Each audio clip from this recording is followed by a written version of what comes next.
Ya, di Ibu Pertiwi ini ya untungnya teman-teman ini bukan pendekar berwatak jahat gitu loh. Artinya ketika dikasih fasilitas atau terpaksa fasilitas itu harus digunakan, dipakai untuk riset karena memang pikirannya positif gitu, dan dengan segala cara, dengan segala upaya, apapun caranya, akhirnya jadilah satu film atau satu trailer yang menurut saya untuk project kalian di sana ini di luar dari Komo ya, setelah Komo ya, ya ini bagus banget pada zamannya. Iya, dan Komo sudah nggak ada waktu itu. Komo buyar udah. Iya, dan ini bisa dibilang sekarang aku melihat ini si Ibu Pertiwi ini itu tuh kayak memang dia itu harus ada kayak sesuatu yang iya. Kamu tahu lukisan kecil ya? Lukisan gitu. Lukisan di itu loh, di ada Gunung Moindi namanya. Yang ada apa namanya, sapinya, terus sawahnya.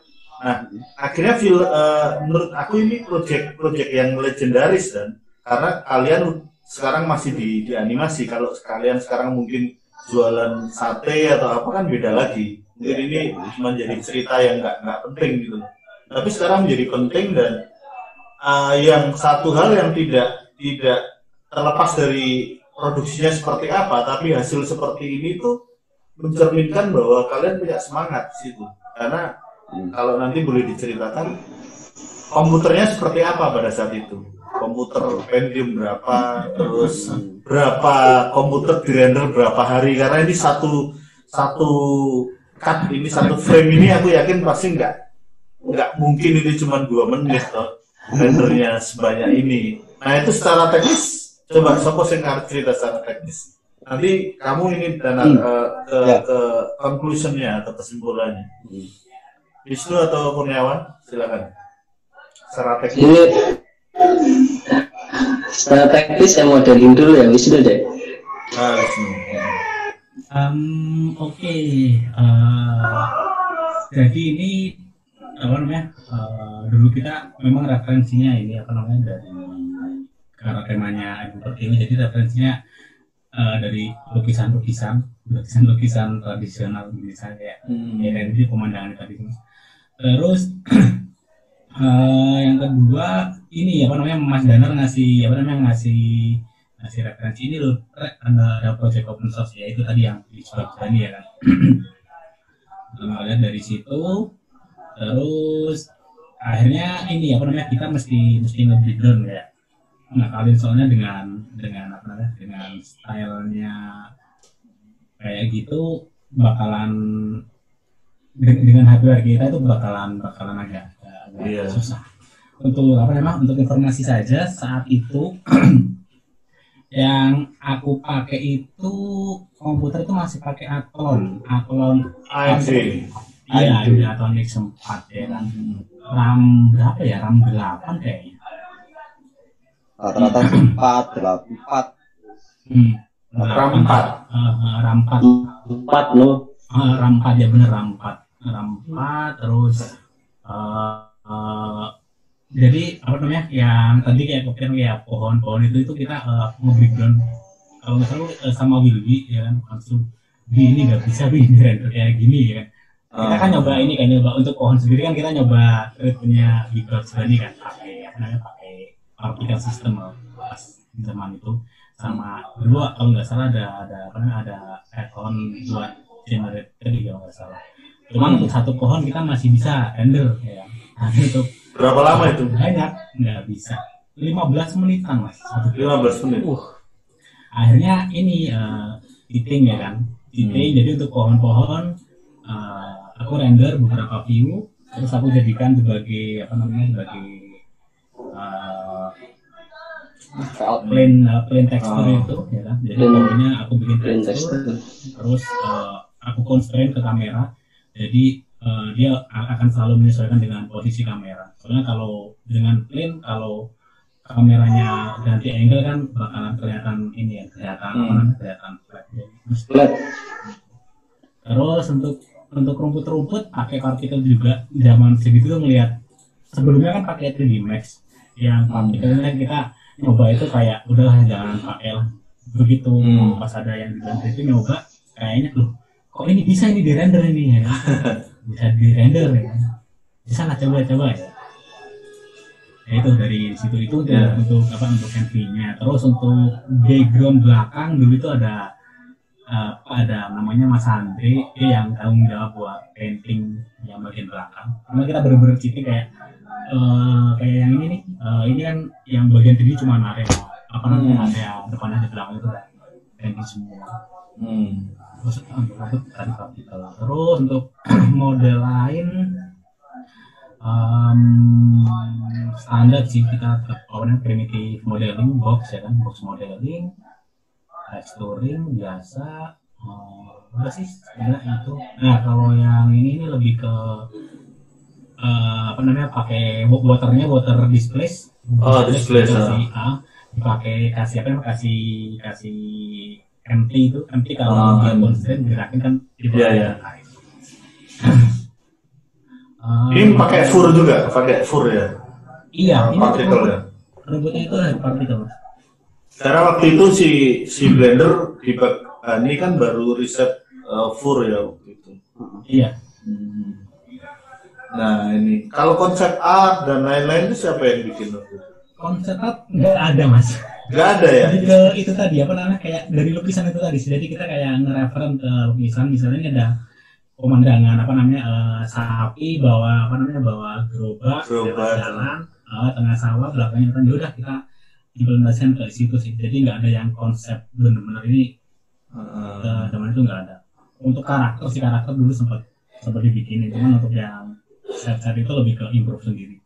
Jadi kayak ada ini rumah joglo ya, rumah joglo biasanya depannya pasti halamannya luas dong kalau joglo ya. Makanya kasih musola, bukan musola sih. Spontan ya.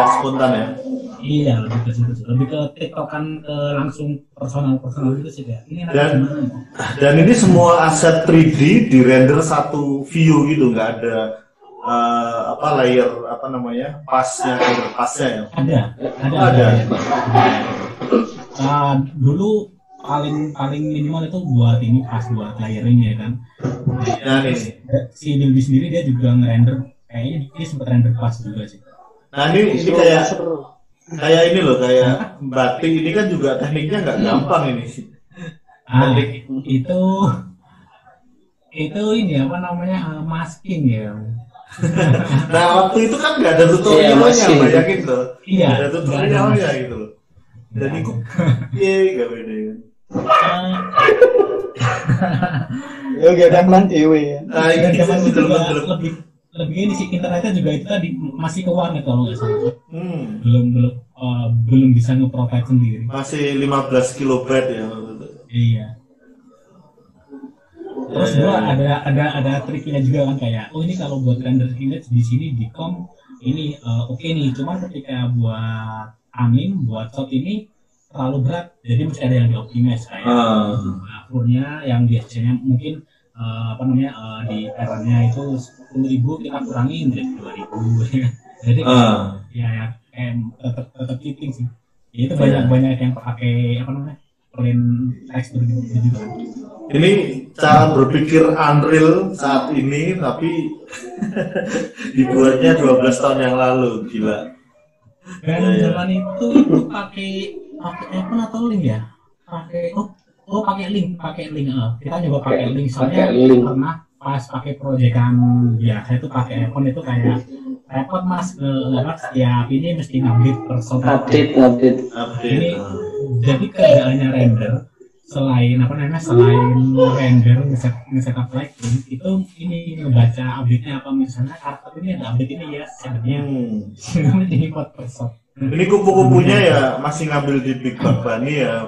Iya. Terus rendernya juga masih AVI, masih ada straight garis-garisnya itu kan.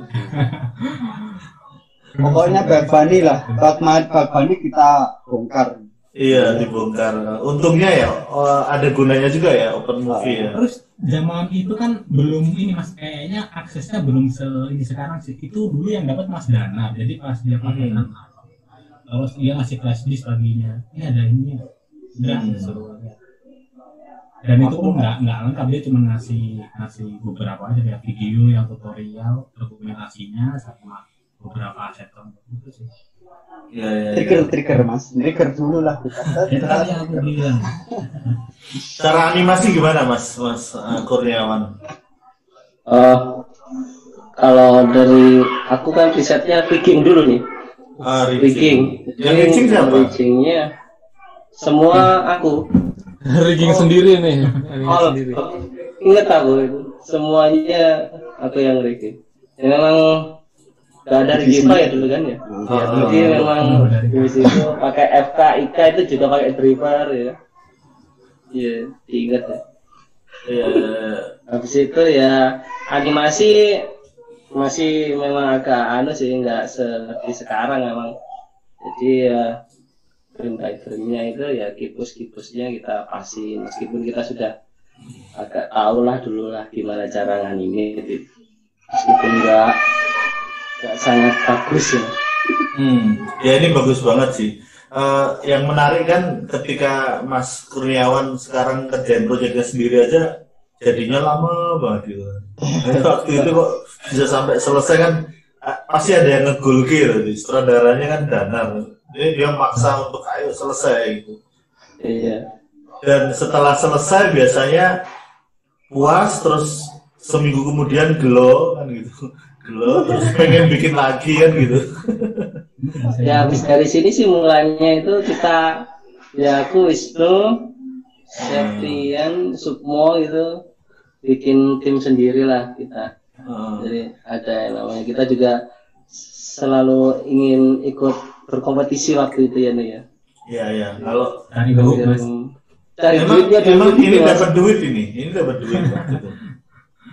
Totalnya berapa lama totalnya? Apanya? Bikin Pekerjaan. pekerjaan. 2009 ya mulai ya, pertengahan 2009 sih. Berapa bulan itu? 2009 sampai 2010 pertengahan juga setengah tahun atau setahun. Ada 1 tahun lah. Nggak Soalnya ada sampai lah ya. beberapa kali tek sih. Terus kita masuk project gitu. Iya. Tapi memang sih ya, memang ya di Jogja juga ada pergerakan seperti ini. Waktu itu ada Homeland, terus ada studionya Mas Mandigani itu Aneka Pixel itu dia bikin Quack itu juga bagus banget tahun 2004. Deli Mas Deli, Mas Iya. nanti tanya Mas Deli kapan-kapan aku ajak mereka untuk ngobrol kayak gini kan. Ya aku juga kalau di sini sering ini sih nanya-nanya ke Mas Dedi dulu proyeknya itu kayak gimana ya. Dan itu kan gila ya, kualitas gitu tahun 2004 loh. Ada fluid simulasi dan lain-lain.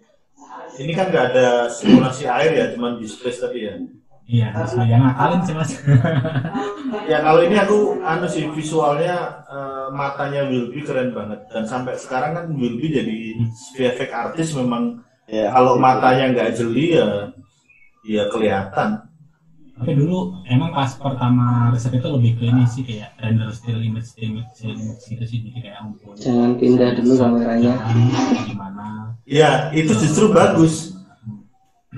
Kebanyakan si pemula itu kan pengen main kamera gitu kan. Terus ini juga nggak ada spekularnya juga sudah pas, sangat pas. Kalau orang-orang pemula kan biasanya spekularnya nggak di ini ya. Jadi kayak plastik semua itu. Ini enggak ya. Bahkan Mas, apa? kalau di situ itu ada shoot yang pokoknya kalau shoot yang gerak itu aku inget kok. Kita bahasaku tuh waktu itu sama Wilby itu gini, cluster. Jadi kita cluster.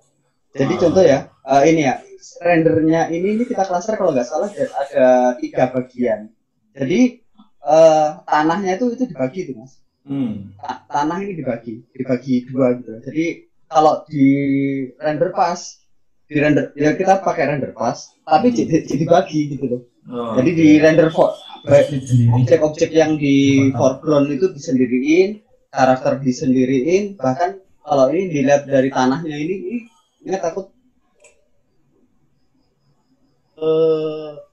nyebrang lah, yang ke belakang itu dipotong, kita potong karena dapat dari Wisnu itu kan wis di layout gitu pas dengan kondisi gerak apa segala di render gak ngatasi gitu kan. Akhirnya itu biasanya minute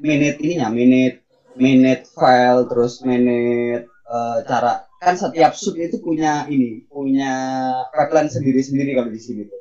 Jadi aku sama Wilby waktu itu kepikiran akhirnya kita cluster. Jadi kayak bagian sungai itu kita cluster sampai jadi renderan sungai.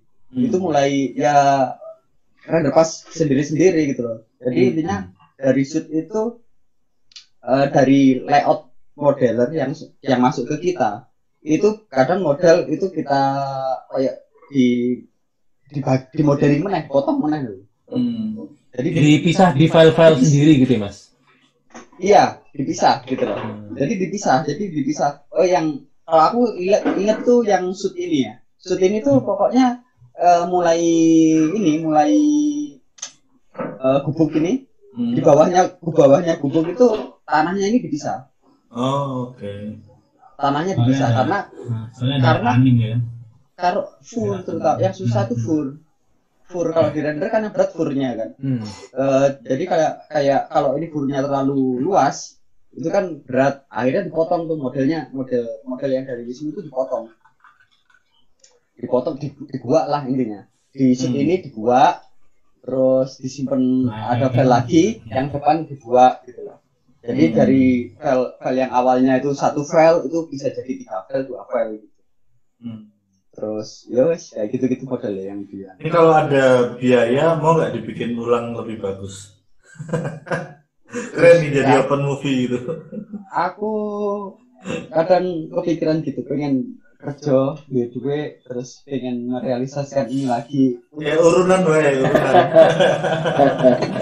Kalau sekarang tuh masalahnya kayaknya waktu ya. Ya itu alasan aja sebenarnya, alasan. Soalnya ngajak Wisnu ketemu apa itu mangel saya Mas. Apa Kurnia. Jadi akhirnya ya udah waktu sekarang kalau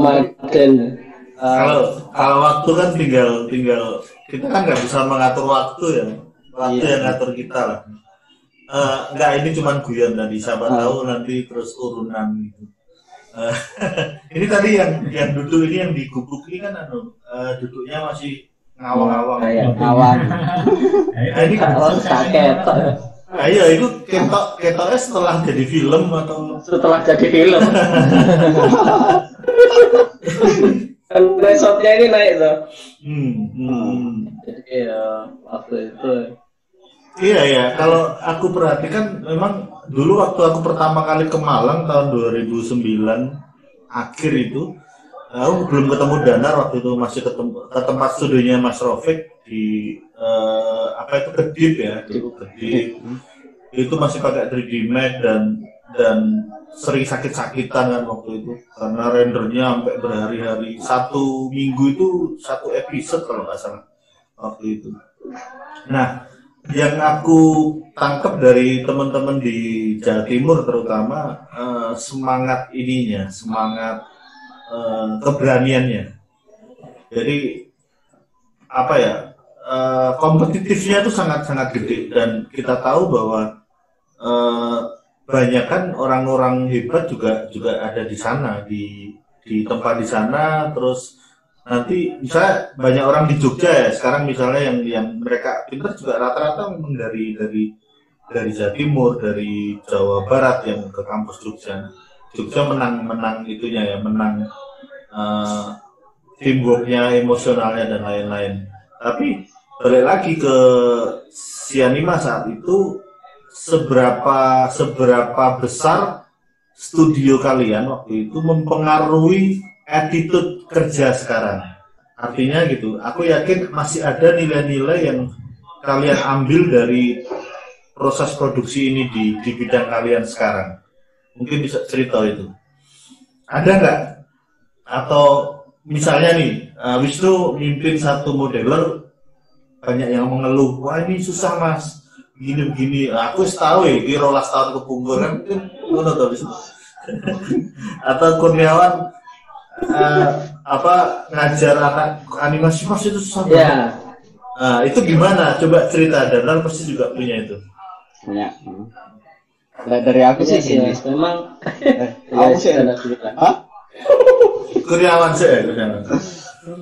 Iya. Ya memang kan dari ini kan nah, jadi habis dari Sianima memang Oh ya, banyak sebentar. Oke, dari ceritanya dari ini, dari Sianima kamu kemana? Terus dihubungkan dengan apa value apa yang kamu ambil dari Sianima sampai ke karirmu sekarang? Nah itu aja. Dari Sianima kemana? Oke, dari Sianima kemungkinan aku orang yang terakhir keluar dari Sianima ya. Lurus, yang lurus karena yang agak lurus ya. waktu itu memang kita mengerjakan proyek film animasi Happy Holy Kids waktu itu. Di Jakarta atau di mana? Danar bersih di Malang. 24 episode 24 menit ya.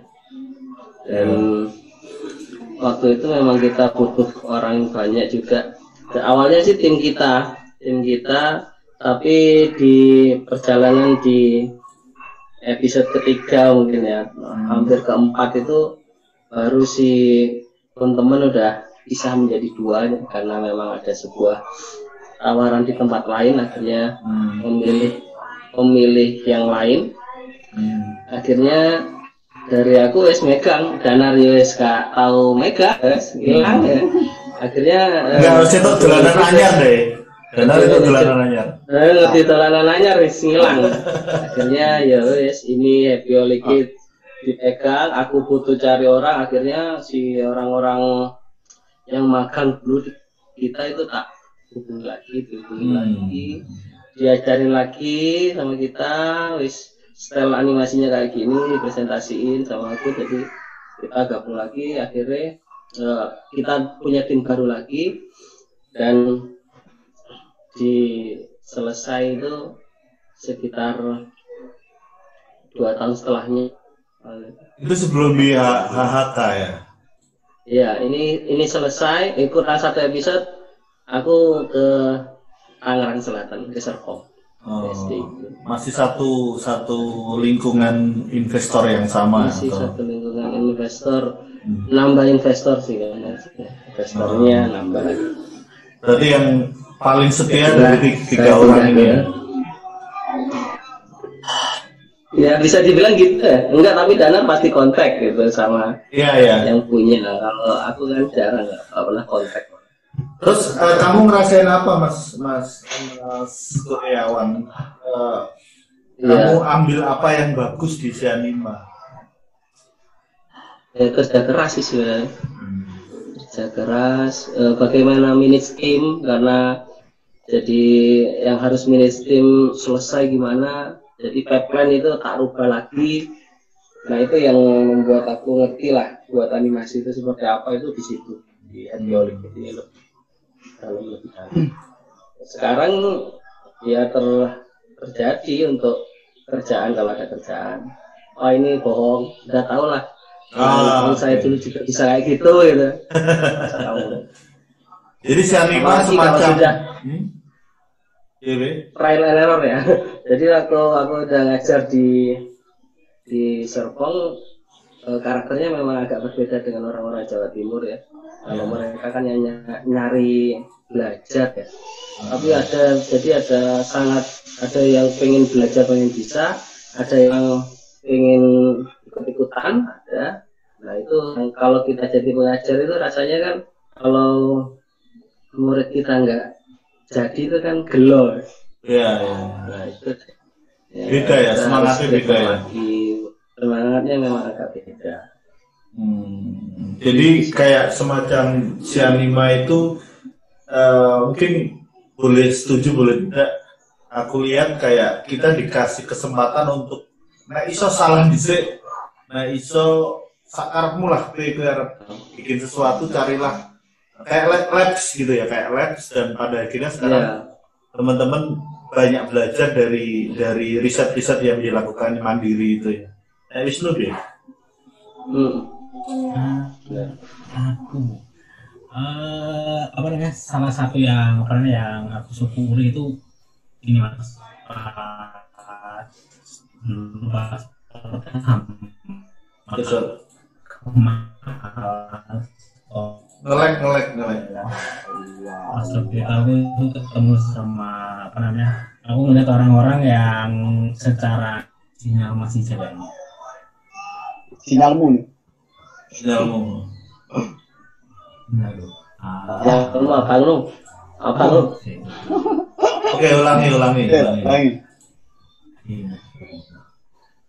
Saya nggak dulu aja kalau gitu. Oke, Danatri dulu. Ya. Jadi buat aku Mas, belajar mungkin malah aku tuh bukan di animasinya ya, aku pribadi dari sisi anime itu. Karena kalau dari sisi animasi sebenarnya aku waktu itu wis mari waktu itu dalam artian tuh belajar teknis apa itu sebenarnya udah anggap udah selesai. Dan ketika kita punya tim yang ibaratnya kita punya potensi itu membawa tim ini bagaimana, ini yang pelajaran buat sangat penting lah buat aku. Leadership ya? Kalau leadership iya. Karena gini, kalau bicara anime kayak investor itu yang Happy Holy juga apa segala macam, awalnya mereka juga ya bisnis saja yang mereka nggak mikir animasi. Bagaimana mereka membawa kita sampai dia mau untuk minimal ya care lah ke kita supaya melihat karya kita dan akhirnya mau membuat project. Dan mungkin saya nggak pernah yang menyampaikan sama dari film animasi itu bakal untung kayak gini, enggak. Justru saya selalu mengatakan kegagalan ke beliau ini.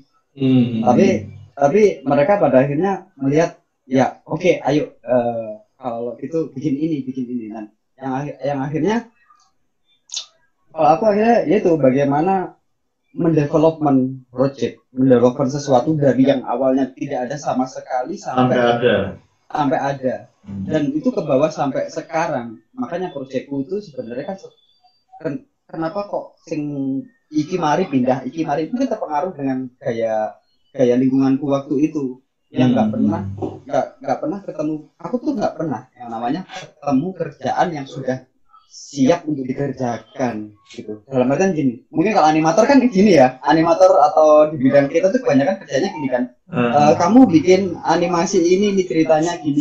Kalau kita kan enggak, kita tuh dapat kerjaan tuh bahkan gini. Contoh Happy Holy-Kid.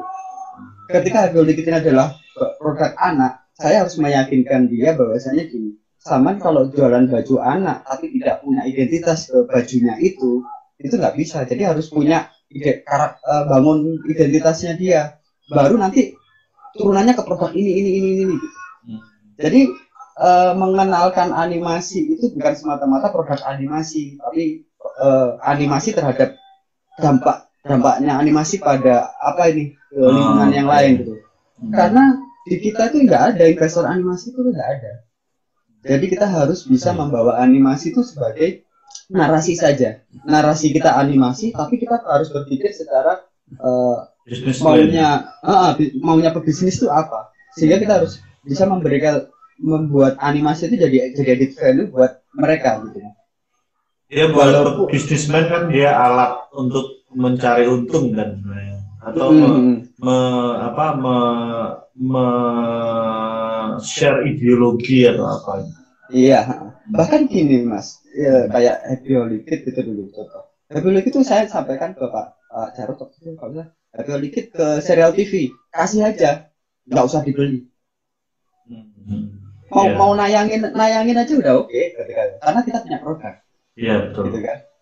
Mau nayangin aja oke, karena kita punya. Jadi berpikirnya tuh sampai gini, kalau film ini nggak laku, gimana nih? Mau ngetesnya lah istilahnya.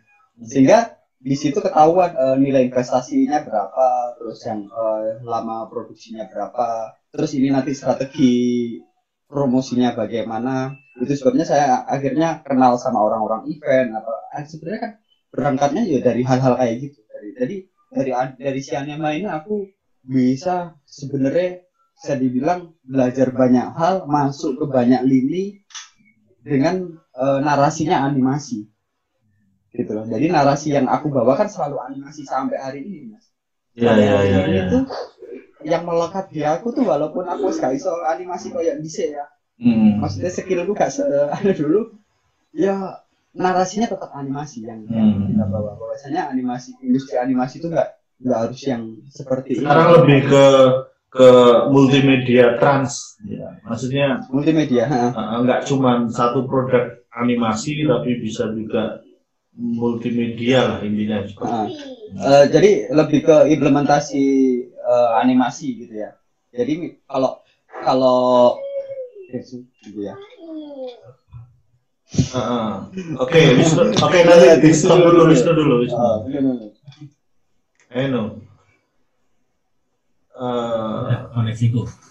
Koneksimu kenapa? Lancar. Udah lancar. Kalau dari aku sih yang aku syukuri sih karena aku kemarin akhirnya belum berdunia di sini. Kalau enggak kayaknya sih nggak tahu. Terus salah satu yang salah satu positifnya yang aku lihat itu dengan kondisi environment dulu tempat sekolah yang lebih open. Jadi aku ingat pas pertama masuk daerah situ tuh melihat orang-orang yang keren-keren dan sedang keren-keren kayak dulu putus ya. Enggak. Lancar. Jadi dulu aku ingat pas sering lihat orang-orang yang sampai sekarang masih keren-keren, kayak misalnya dulu melihat Mas Bondan, dia sedang bikin karakter Spawn. Terus dulu ada Mbah In yang dia itu sedang render Komimo ya kan. Terus dengan renderan mobilnya dia yang sangat-sangat wow. Terus ada Bang Her yang ngajarin gue tuh kayak, oh ini sesuatu yang aku nggak bisa dapatkan ini dengan dengan sekolah yang reguler, yang dalam arti yang lulus pulang kuliah kayak nggak bakalan dapat. Terus begitu, dan itu terbawa ketika udah mulai riset sendiri di Sianima, kayak ketika melihat suatu kayak misalnya render image atau apa itu, kayak secara nggak langsung udah langsung memberikan kayak, oh masih bisa dibikin ini, bisa ini begini, udah secara nggak langsung udah mulai bisa memberikan seperti itu. Terus ketika selesai di Google TV, terus lanjut project ya tadi itu bikin teasernya Elastikan, terus setelah itu masuk project project sampingan, sama yang terakhir riset buat Happy Holy Kid ya kan. Setelah Happy Holy Kid selesai, aku berpikir kayak aku ini harus nyari sesuatu yang masih bisa aku pelajari, karena kebetulan pada waktu itu dari sudut pandangku salah satu kekurangan di tim SAR itu adalah kita nggak ada yang bagian teknikal atau apa itu nggak ada. Jadi kayak semuanya artis royok secara manual gitu loh. Jadi kayak ini harus nyari sesuatu nih, coba penasaran sih di luar itu kayak gimana. Iya. Jadi masih saya sempat berangkat ke Batam 1 tahun ya. 1 tahun ya terus. Ya itu saya malah keterusan, soalnya pas setelah itu kan 1 tahun gitu, belum ada 1 tahun, 10 bulan di sini, terus balik ke Malang. Aku ngeliat kayak yang tadi kayak kata Kurniawan, kayak beberapa anak-anak itu udah terpecah-pecah itu. Jadi ya kayaknya sih emang nggak bisa lanjut lagi gitu. Kalau dari segi segi tim udah mungkin udah waktunya ini juga sih ya, udah waktunya melalang buana lagi gitu loh bagi anak-anak yang lain. Terus yang masih terbawa itu tadi kayak banyak sekali yang pelajaran-pelajaran dari teman-teman dan dari Mas Dana terutama yang masih aku implementkan sampai sekarang sih, kayak misalnya ada sesuatu itu pakai ATM ya kan, amati, tiru, modifikasi. Itu kayak Dewan Toron. Terus kayak apa namanya cara apa namanya ngebawa tim kayak gimana, kerja tim itu seperti apa itu juga masih ke bawah dengan setelah sekian tahun bareng dengan teman-teman yang di Malang. Aku pikir itu sangat Berguna. sekali, sangat itu nggak bisa nggak bisa didapat lah kalau mungkin aku di tempat lain atau dengan jalan yang lain. Kalau secara itu gimana? Secara psikologi itu gini, karena waktu itu teman-teman muda ya, waktu itu umur masih 20, di bawah 25 lah, emosinya masih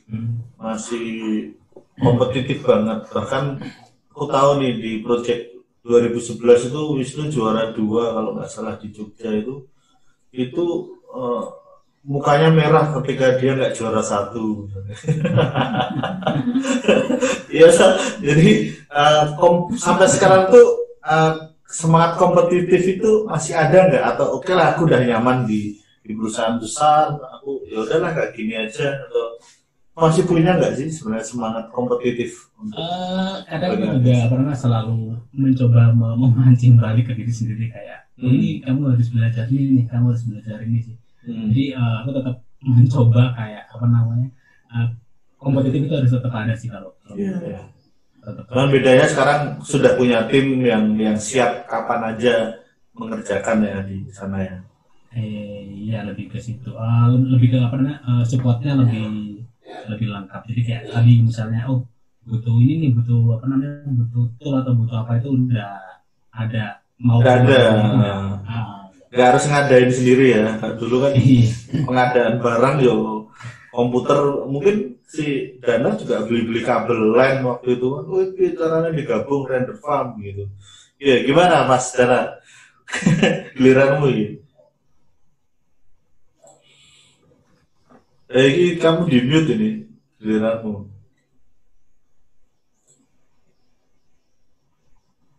Unmute.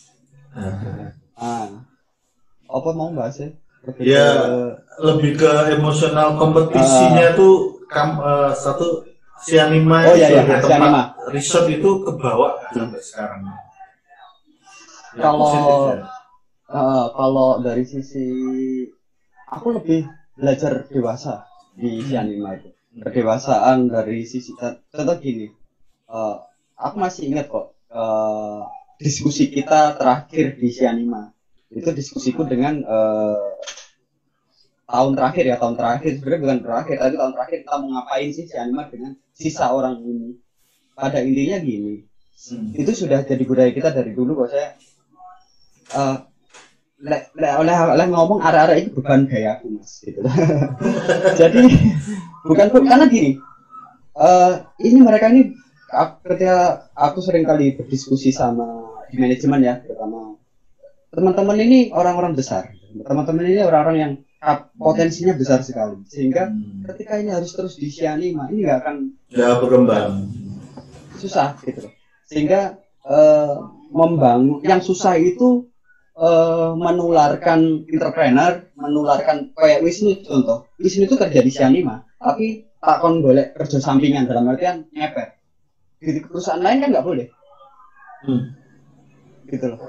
Jadi ketika Wisnu misalkan dapat project ninggal itu posisi jenis Sianima Mas. Wisnu itu jenis Sianima untuk kerja set job lalu ditinggal kadang. Dan itu yang maksudku, kita di manajemen mungkin ada yang itu Wisnu kok ninggal apa segala macamnya. Itu Wisnu berada di fase dimana dia harus belajar di luar, dia harus lihat di luar ada apa gitu. Dan kita juga harus, bahkan ini teman-teman juga harus bisa seperti itu semua, sehingga waktu itu ketika Sianima mungkin orang lain melihat ini Sianima habis itu, aku melihatnya enggak. Sianima sebenarnya melahirkan orang-orang yang aku lihat berkompeten semua gitu loh di Iya. bidang ini. Sampai Tapi sekarang. Sampai sekarang kalau melihat si animanya, kita harus tahu realita ketika tahun itu, Mas. Misalkan nih, tahun itu kita mau maksa nih, aku bisa sebenarnya waktu itu maksa investor untuk bikin film serial dengan budget, narik budget. Nah, yang aku maksud belajar dewasa itu di situ. Duitnya ada, tetapi kita harus tahu marketnya di Indonesia kayak apa. Kita bisa bikin film animasi. Belum ada penontonnya, pasarnya. Yang susah itu kan sebenarnya bukan masalah kita bisa bikin film di Indonesia, itu marketing kita lemah sekali di bidang.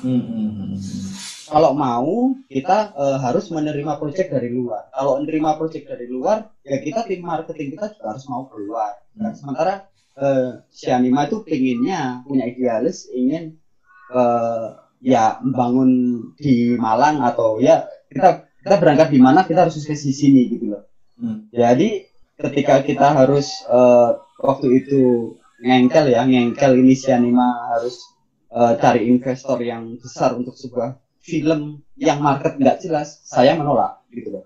Aku pribadi menolak. Lebih baik teman-teman masuk ke studio yang lain dengan harapan mereka belajar secara manajemen, mereka belajar di luar seperti apa, sehingga ketika mereka mikir balik lagi dulu si Anima seperti apa, dia padanya akan mensyukuri gitu. Kita berada di tempat yang sebenarnya kita sama-sama di sini banyak belajar gitu. Sehingga ketika si Anima ini teman-teman habis, itu juga nggak melakukan yang hire lagi orang baru lagi, enggak. Jadi si Anima sebenarnya selesai ini maksudnya si Anima selesai itu kan yo akhirnya pembicaraan itu ada di aku sama investornya lah ya kan. Ya buat kami ketika ini selesai bukan sesuatu yang kami sesalkan, justru sesuatu yang ya kita bilang Wisnu sekarang sukses di sini. Kayak kawah Chandra dibuka ya, kayak dulu ya. Ya apa nyebutnya? Ya itulah. Jadi kalau laboratorium gitu. Gini di Sianima kita itu bukan yang teman-teman keluar selesai dari Sianima kemana, nggak pernah yang ada karena konflik itu enggak gitu loh. Jadi benar-benar sampai hari ini pun kita masih aktif, Mas. Kayak kemarin kita reuni di reuni kemarin Zoom itu kita reuni dulu ada Sianima Cafe gitu habis. Ya kayak upgrade cita-cita sih sebenarnya. Benar. Dan kalau aku lihat sih itu terjadi ya di Sianima sebagai contoh ya. Kami di Jogja, terus teman-teman di Jakarta juga ngalami kok bahwa ternyata kita menanam tuh nggak harus dapat buahnya kok. Yang mengunduh itu bisa orang lain atau mungkin kita sendiri tapi nanti gitu. Jadi yang aku lihat ya misalnya aku ke Jepang itu tanya-tanya orang di sana, kenapa orang di sana begitu lulus nggak bikin studio gitu? Karena mereka masih punya budaya nyantrik kayak resi, kayak empu zaman-zaman dulu tuh. Kita bekerja, misalnya kamu mau dalang gitu kan, kamu ikut dalang, dikongkon, kamu ngikutin cara dia berjalan, makan dan hidup lah kira-kira 10 tahun sampai 15 tahun. Baru setelah siap itu kayak padepokan silat kayak gitu ya. Oh iya. Macam-macam, terus dia keluar itu dia nanti mencari mengamalkan ilmunya sambil mengupgrade dirinya sehingga kelak dia punya murid juga gitu. Itu kan sama ya, studio juga seperti itu. Hayao Miyazaki atau Takahata itu juga dulu di Toei, terus setelah kira-kira 12-15 tahun baru dia bergabung jadi studio, itu pun belum jadi Ghibli. Ghibli itu dibentuk ketika Hayao Miyazaki umurnya 44 tahun, bayangin. Artinya apa? Kalau di kita kan sekarang merasa aku punya temen nih 3 orang punya laptop, 1 meja, yuk bikin studio kan gitu. Padahal itu naif banget ya pikiran kita saat itu. Nah, iya. Itu mungkin kalau nggak ada itu mungkin nggak ngalami. Iya. Artinya itu boleh terjadi karena memang harus dilalui proses itu. Dan makin kesini makin baik, dan teman-teman kayak kemarin si yang bikin si Kancil itu Mas, itu kan juga nyantri dulu sekitar 5 tahun, tapi karena dia sudah ngalamin percepatan, SDM-nya ada, teknologinya ada, kesempatan juga ada, dia lebih cepat daripada kita dulu. Karena kita ada di saat semangatnya aja yang 100%. Semangat. Iya toh, alatnya 20% gitu. Komunitasnya 10% gitu. Jadi Informasi 10%. informasi 10% dan si Anima ya mungkin kayak kita dulu open studio Mas. Iya. Open studio, dan waktu itu kan belum ada yang nikah ya. Ya. Nikah baru setelah si Anima awal itu melencar loh. Iya kan? Iya. Ya. Oke. Mas Adi ada pertanyaan nggak? Saya tak update pertanyaan dulu. Kalau saya mikirnya, kalau menurut teman-teman, kira-kira memungkinkan nggak buat orang anak-anak muda yang baru mulai di belajar animasi tahun-tahun ini untuk kemudian memulai seperti dengan jalur seperti si Anima dulu.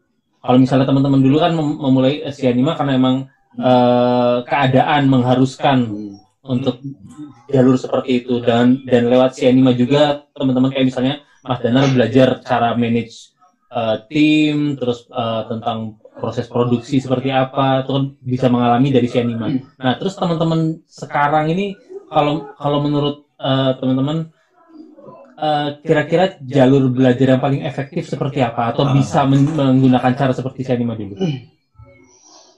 Kalau dari sudut pandangku ya, justru sudah nggak perlu seperti dulu. Justru ini yang PR itu kita, Mas. PR-nya bukan di generasi sekarang. Malah aku berpikirnya kebalik ya. Itu yang menjadi PR itu justru kita yang sudah lama di sini. Kita harus mulai melek terhadap industrinya secara global. Karena yang dilihat mereka itu kita. Dulu kita kan nggak ada yang dilihat kan. Kalau dulu kita kan orang buta gitu. Nah, yang sekarang itu gini, mereka nggak harus dengan pola komunitas untuk belajar karena informasi ada. Tetapi yang bisa memacu mereka mau belajar itu adalah harapan. Nah, harapan itu sebenarnya apa yang mereka lihat di lingkungan mereka, sehingga mereka merasa nyampe. Ketika Indonesia itu ibaratnya begini-begini aja, mereka justru melihat industri ini industri yang tidak punya masa depan. Maka kita harus memunculkan entrepreneur, terutama entrepreneur di bidang animasi. Bukan animatornya saya mengatakan. Di sini berarti orang-orang yang dulunya pernah terjun ke animasi, pernah terjun ke ya teknis lah ya.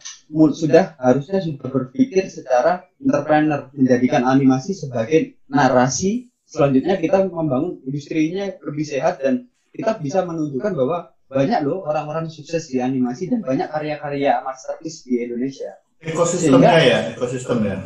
Benar, ekosistem itu, sehingga yang mereka yang belajar, karena informasi kan mudah nih, mereka yang sudah punya karya, berkarya sampai mentok, dia punya goal.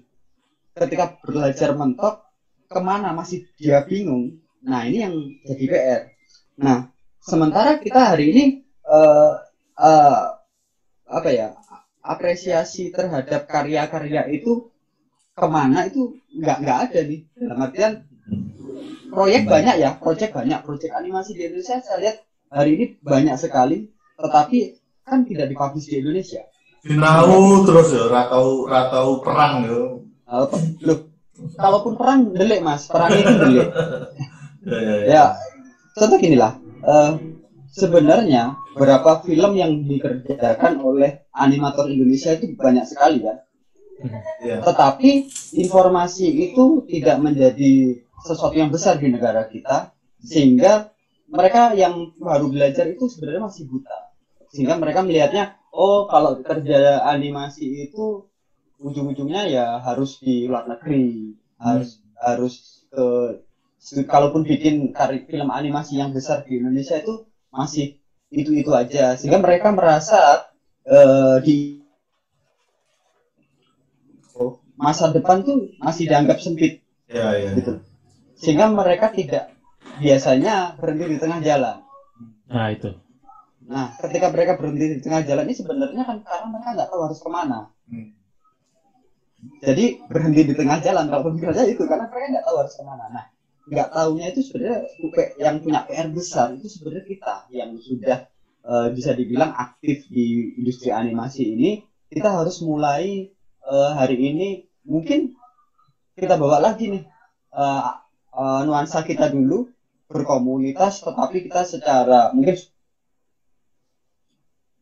berkomunitas secara industri dan kita sudah aktif menyampaikan sesuatu keluar sehingga kita bisa meminimal, kita bisa menginspirasi mereka. Dan generasi sekarang itu walaupun mereka bikin studio pun, tapi ketika ujung-ujungnya referensinya adalah misalkan di YouTube bikin serial, kejar YouTube, kejar AdSense juga bisa jadi kalau nggak menarik mereka akan berhenti juga di tengah gitu loh.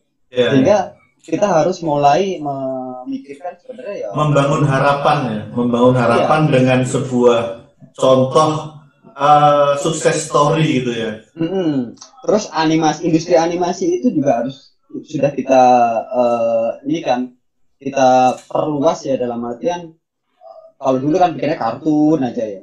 Terus kalau nggak gitu sekarang mungkin animasi itu akarnya ke sini loh, bisa ke game, bisa ke bikin animasi yang memang movie, visual effect, sehingga tidak hanya terkotak. Sayangnya kan gini, sudah terkotak, industri yang terkotak ini nggak berkembang gitu loh. Jadi nanti banyak banget arek belajar animasi tapi inginnya terkotak gitu kan kasihan gitu.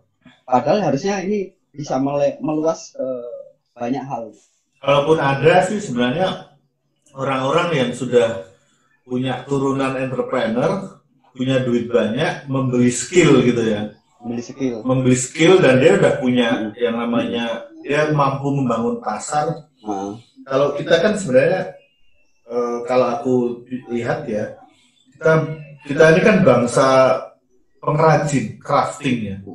Kayak animasi kan juga kerajinan tangan atau keterampilan. Iya. Iya. Pasarnya sih kenyataannya pasar nggak ada di sini. Kita adanya sih trotoar yang mau nyari apresiasi festival, oke lah festival, dan ternyata festival yang tidak organik itu ya bisa bubar, bisa berapa kali habis itu pecah gitu. Terus kalaupun maka cara yang paling aman dan di saat itu kita udah punya keluarga dan lain-lain, maka adalah perusahaan yang sudah mapan gitu loh. Yang saya tanyakan ini lebih ke pendidikan ke teman-temannya sih ya. Kalau misalnya menurut Mas Kurniawan seperti apa? Yang mungkin ada pengalaman pengajar juga tentang bagaimana membangun cara sehariannya teman-teman yang masih baru memulai ini, apa bikin studio atau fokus kerja di studio besar dulu atau gimana? Soalnya kalau misalnya kayak fokus di studio besar mungkin jadi di bagian seniornya, di bagian yang mengkoordinasi, memanage-nya punya pengalaman di situ. Nah, kalau menurut Mas Kurni seperti apa? Kalau melihat karena sudah ngalamin gitu ya, lebih baik untuk anak-anak sekarang itu mending ikut dulu ke perusahaan, habis itu nanti akan bikin studio sendiri, habis itu studionya buyar, kemudian freelance kan biasanya gitu. Harus dilalui ya sih. Harus dilalui itu. Harus dilalui, benar. Ujung-ujungnya baru dia krit. Kembali lagi ke animasi itu. Jadi, memang perlu belajar sih, memang perlu ketemu orang gitu. Perusahaan kalau sekarang contohnya saya itu kan memang langsung nggak pernah ikut ke perusahaan gede ya, nggak pernah ke Kasino, ke Batam atau ke MNC gitu kan. Kalau saya memang terkungkung di kecil, tapi dari situ karena kita kadang juga ngerjain project, jadi bisa ketemu klien juga, bagaimana dealing, gimana akhirnya ya dari situlah tiba-tiba dapat rezeki, ada investor yang benar-benar percaya karena kita kerjaannya bagus, jadi kita jadi grade perusahaan baru. Masih ada animasinya sih itu. Nah itu di studio kecil pun jadi ada pengalaman itu gitu loh ya kan ya. Wisnu dulu. Habis itu. Gimana nih Mas? Menurutmu apa? Kayak gini kudu bar SMK apa bar seneng langsung nang studio sing wis mapan apa Langsung relax dulu atau freelance langsung atau gimana? Kalau menurutku sih sekarang dari segi jalur itu lebih variatif ya kan, bisa langsung main konten kreator di YouTube ya kayak tadi itu. Kalau misalnya hobi terus pas kontennya bagus pasti dapat ini ya kan. Kedua bisa itu tadi ya, misalnya join dulu ke perusahaan yang sudah ada buat belajar secara langsung. Soalnya kalau sekarang kan pilihannya banyak banget kan, terus akses lebih gampang. Perusahaan pun juga sekarang lebih banyak dibandingkan dengan dulu. Jadi secara pilihan kalau mau kerja pun lebih terbuka. Terus kalaupun misalnya kayak tadi itu mungkin buka studio kecil dengan teman-teman ngambil project, itu juga sekarang lebih banyak kayaknya. Terus untuk outsourcing sendiri juga kayaknya sekarang lebih mudah sih.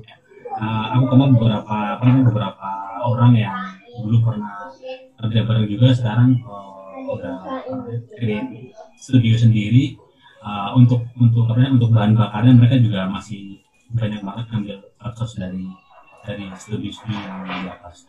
Itu sih lebih. Dan kalaupun misalnya lebih mau meningkatkan dari skill pendidikan, sekarang jurusan juga banyak banget. Kalau jurusan yang sekolah yang formal, kalaupun yang online atau informal, untuk meningkatkan skill juga lebih fleksibel. Jadi kalau menurutku sih lebih ke ini sih, lebih ke fokusnya kemana dulu. Yang penting ada fokus, ada. Mungkin memang malah nggak ada rumus karena orang Indonesia ini ngayalan, digiring malah nggak mau gitu loh. Begitu dibiarin kayak aja. Terus lebih ini sih Mas, kalau menurutku sih lebih ke ini sih ya, yang agak tricky karena semuanya sekarang lebih mudah. Justru hal yang basic itu yang biasanya agak lewat. Misalnya kayak yang penting, kalau misalnya entah itu kamu mau bikin perusahaan sendiri, entah itu kamu mau kerja ke studio lain, atau entah kamu mau jalur ke misalnya jadi seorang pendidik, itu lebih ke kayak attitude sih. Jadi dengan semakin dimudahkannya akses, basic attitude itu jadi banyak yang banyak ya. Jadi ada gap attitude ya. Attitude kompetensi berarti. Jadi kayak kalau orang-orang bilang kan internet itu kayak pisau bermata dua ya kan. Di satu sisi bagus, cuma di sisi lain itu juga kadang ada ini, ada. Ya. Justru kita tuh dulu bisa kayak gitu kan karena nggak ada internet gitu loh. Kita dari sisi memang jadi gadget. Bener katanya Wisnu ya, kalau aku melihatnya. Jadi yang susah itu kan bukan dari sisi teknis sih. Yang susah itu bagaimana kita punya attitude dalam satu tim, kita punya kekompakan, terus kita punya kita punya mimpi, kita punya visi yang sama kayak gitu. Sehingga kalau hari ini sebenarnya internet belajar, kalau metode belajar udah tutup mata lah masalah belajar karena informasi ada semua. Tetapi yang susah kan membangun environment teamwork. Terus karena gini lah ini, kita tuh kan mau jalan sendiri itu nggak bisa, kita harus butuh orang lain. Walaupun saya misalkan sekarang kadang melakukan proyek sendiri, kesannya sendiri, sebenarnya di belakang saya tetap selalu ada tim, ada teman-teman yang selalu bantu kita. Jadi untuk kita bisa seperti itu, sebenarnya kan karena saya sama teman-teman ini udah kayak saudara gitu. Jadi kayak saya misalkan butuh Kurniawan gitu, terus bantu aku gini. Tidak ada. Jadi wes kayak oke lah, Iya, senang iya. gitu loh. Kayak gitu sih. Udah sama-sama tahu lah ya. Udah melewati masa-masa budaya yang berbeda dan lain-lain. Tuh. Udah paham ya. Ya sih kalau